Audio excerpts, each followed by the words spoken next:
नमस्ते बच्चों, लक्ष्य क्रैश कोर्स भोजपुर में आप सभी का स्वागत है।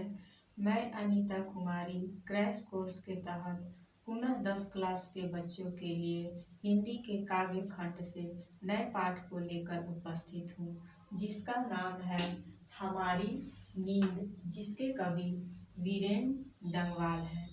इस कविता में कवि हमें बताते हैं कि नींद के दौरान बहुत सी क्रियाएं संपादित होती रहती हैं, जबकि हम सोए रहते हैं। तो इस कविता का बच्चों हम सारांश जानें।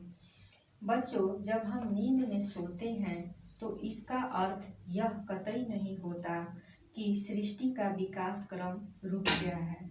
हमारी नींद में भी प्रकृति का विकास क्रम अग्रसर होता है। हमारे सोने और जागने के बीच पेड़ कुछ इंच बढ़ जाते हैं, पौधों में कुछ सूतों की वृद्धि हो जाती है तथा अंकुर अपने कोमल और छोटे छोटे सींगों से बीज के छत यानी छिलके को भीतर से धकेलना शुरू कर देते हैं। हमारी नींद जितने घंटे की होती है उसमें मक्खी का जीवन क्रम पूरा हो जाता है। मक्खी के अनेक शिशु पैदा होते हैं और उनमें से अनेक मृत्यु को प्राप्त भी हो जाते हैं। यानी कि ये सारे कार्य बच्चों नींद के दौरान संपन्न होते हैं, लेकिन हमें ऐसा लगता है कि हम नींद में ही हैं, हम किसी कार्य को नहीं करें। आगे कवि कहते हैं कि हमारी नींद में ही गरीब बस्तियों में धमाके के साथ लाउड स्पीकर पर देवी जागरण हो जाता है। हम जगकर भले ही सोचते हैं कि हमारे सोने में प्रकृति का सारा विकास रुका हुआ था, पर यह सोना एकदम सही नहीं है। जीवन को घेरने, बांधने, रोकने के अनेक प्रयास होते हैं। नींद में भी उनमें से एक है, नींद भी उनमें से एक है, पर हमारा हठीला जीवन इनके बावजूद अपनी प्रकृति से कोई समझौता नहीं करता, वह बढ़ता ही जाता है आगे। हम में से बहुत ऐसे लोग हैं जो बाधाओं का सामना नहीं कर पाते, उनके सामने झुक जाते हैं, पर कुछ ऐसे भी लोग हैं जो भीतर से बहुत मजबूत होते हैं। वे वैसे लोग हैं बच्चों जो गरीब हैं, जो हमेशा झुके हुए रहते हैं, लेकिन जो जीवट व्यक्ति है वह हमेशा तना रहता है, वह कभी भी झुकता नहीं है। वे नकारने पर अस्वीकार या दुष्परिणाम जानते हुए भी बड़े साहस के साथ साफ साफ इनकार करने के आदी होते हैं। प्रस्तुत कविता जीवन की जय की कविता है। जीवन अवरोधों को नहीं जानता, वह हर अवरोध को हंसता हुआ पार करता है। उसकी प्रकृति सतत विकास की होती है, वह रुकना नहीं जानता, वह झुकना नहीं जानता। इसलिए बच्चों, हमें इस कविता से सीख लेनी चाहिए कि नींद के दौरान जब प्रकृति में इतने सारे कार्य संपन्न हो रहे हैं तो हमें भी जागना चाहिए और हमें भी अपने कार्य को सही समय से करते रहना चाहिए। ये इस कविता का सारांश। अब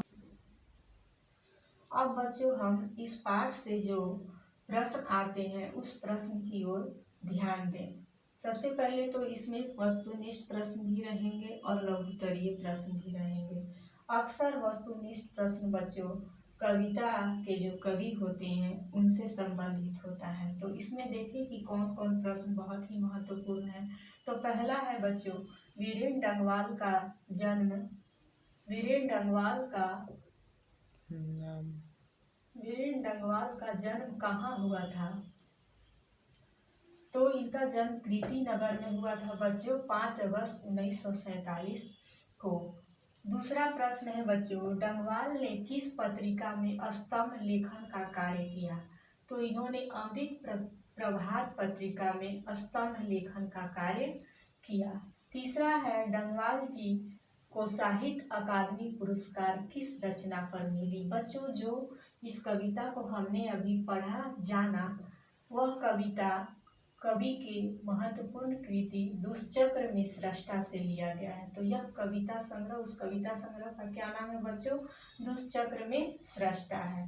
पांचवा प्रश्न है बच्चों, तुर्की के महाकवि नाजिम हिकमत की कविताओं के अनुवाद उन्होंने किस पुस्तक के रूप में किया? तो उन्होंने पहल पुस्तक में नाजिम हिकमत की कविताओं के अनुवाद किए हैं। ये बहुत ही महत्वपूर्ण प्रश्न है बच्चों, इसे आप याद कर लीजिएगा। अब हम लघुत्तरीय प्रश्नों की ओर चले। इसमें पहला प्रश्न मैंने बच्चों लिया है, कविता के प्रथम अनुच्छेद में कवि एक बिंब की रचना करता है, उसे स्पष्ट करिए। तो इसका उत्तर बच्चों हम ऐसे लिखेंगे कि कविता के प्रथम अनुच्छेद में कवि ने बीज के माध्यम से एक बिंब की योजना की है। यह बिंब सुविधा भोगी, आराम पसंद जीवन, नींद रूपी अकर्मण्यता की चादर से अपने आप को ढककर जब सो जाता है, तब भी प्रकृति के वातावरण में एक छोटा बीज अपनी कर्मठता रूपी सींगों से धरती की सतह रूपी संकटों को तोड़ते हुए आगे बढ़ जाता है। यहाँ नींद, अंकुर, कोमल सींग, फूली हुई बीज, छट, ये सभी बिंब के रूप में उपस्थित है। इसी बिंब का प्रथम अनुच्छेद में कवि ने चर्चा किया है। दूसरा प्रश्न बच्चों, कवि गरीब बस्तियों का उल्लेख क्यों करता है? कवि गरीब बस्तियों का उल्लेख करते हुए कहता है कि गरीब जो अपना जीवन अजीबो गरीब की तरह यापन करते हैं। गरीब और अमीर होना ईश्वर के हाथ में है, ऐसा उनका मानना है। ये अत्याचारियों के विरोध के बदले देवी का जागरण पूर्ण उत्साह से करते हैं, लेकिन अपने पर अत्याचार ढाने वाले के जुल्म का प्रतिकार नहीं करते हैं। कवि गरीब बस्तियों का उल्लेख कर यह स्पष्ट करना चाहता है कि अज्ञानता के अंधकार में डूबा व्यक्ति अपने अधिकार से अनजान होता है, इसी तरह शोषण का शिकार होता है और हर जुल्म को ईश्वर का विधान मानकर सहन करता रहता है। इसलिए कवि ने इस कविता में गरीब बस्ती का उल्लेख किया है। तीसरा प्रश्न है, हमारी नींद कविता के शीर्षक की सार्थकता पर विचार करें। यानी इस कविता का शीर्षक कवि ने हमारी नींद क्यों रखा?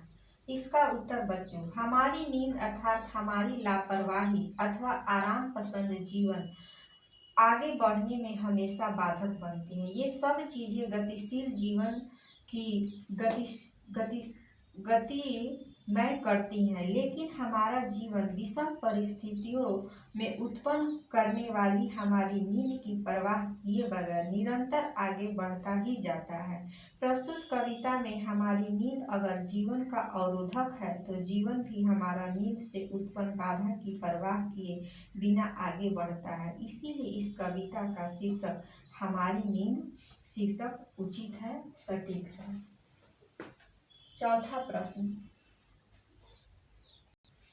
चौथा प्रश्न व्याख्या से संबंधित है।